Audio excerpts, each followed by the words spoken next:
Hi friends, അപ്പോൾ ഇന്നത്തെ ഒരു ഫാമിലി ഗെറ്റ് ടുഗദറാണ്. ഞാനും എൻ്റെ ചേച്ചിയുടെ ഫാമിലിയായിട്ട് വെട്ടുകേട് ചർച്ചിലേക്കാണ് പോകുന്നത്. എൻ്റെ സൗണ്ട് അടങ്ങിയിരിക്കുകയാണ് കേട്ടോ. എനിക്ക് തലേ ദിവസം പനിയൊക്കെ ഉണ്ടായിരുന്നു. അപ്പോൾ ഈ ട്രിപ്പും കൂടെ കഴിഞ്ഞ് എൻ്റെ തൊണ്ടയ്ക്ക് നല്ല പണി കിട്ടി. അപ്പോൾ ഞങ്ങൾ വെട്ടുകാട് ചർച്ചിൽ എത്തി. അപ്പോൾ അവിടെ ഈ കുരിശടിയിൽ എനിക്ക് കുഞ്ഞിനൊരു നേർച്ചയുണ്ടായിരുന്നു. ഒരു റോസാപ്പൂവിൻ്റെ മാലയൊക്കെ ഇട്ട് ആ നേർച്ച ഞങ്ങൾ ഫസ്റ്റ് പൂർത്തിയാക്കി. അതിനുശേഷം ഞങ്ങൾ മെഴുകുതിരിയൊക്കെ കത്തിച്ചു.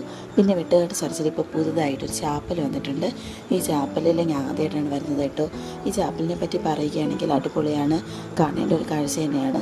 അതുകൂടാതെ നമുക്ക് പീസ്ഫുള്ളായിട്ട് പ്രാർത്ഥിക്കാനുള്ള ഒരു അറ്റ്മോസ്ഫിയർ അവിടെ നന്നായിട്ട് അവർ ക്രമീകരിച്ചിട്ടുണ്ട് കേട്ടോ. അപ്പോൾ പിള്ളേരൊക്കെ നല്ല ഹാപ്പി ആയിരുന്നു. അതിനുശേഷം ഞങ്ങൾ ബീച്ചിൽ ഒരുപാട് നേരം സ്പെൻഡ് ചെയ്തു കേട്ടോ. പിള്ളേരൊക്കെ നല്ല ഹാപ്പി ആയിരുന്നു. അവർ മണലിലൊക്കെ ഒരുപാട് നേരം കളിച്ചു കേട്ടോ. പിന്നെ അതിനുശേഷം ഞങ്ങൾ ഫുഡൊക്കെ കഴിച്ച് രാത്രി കാറിൽ പാട്ടൊക്കെ ഇട്ട് അടിച്ച് പൊളിച്ച് മടങ്ങുകയായിരുന്നു. അപ്പോൾ ഷോപ്പിംഗും ഉണ്ടായിരുന്നു. അപ്പോൾ ഇത്രയൊക്കെ ഉള്ളൂ. അപ്പോൾ ബായ്.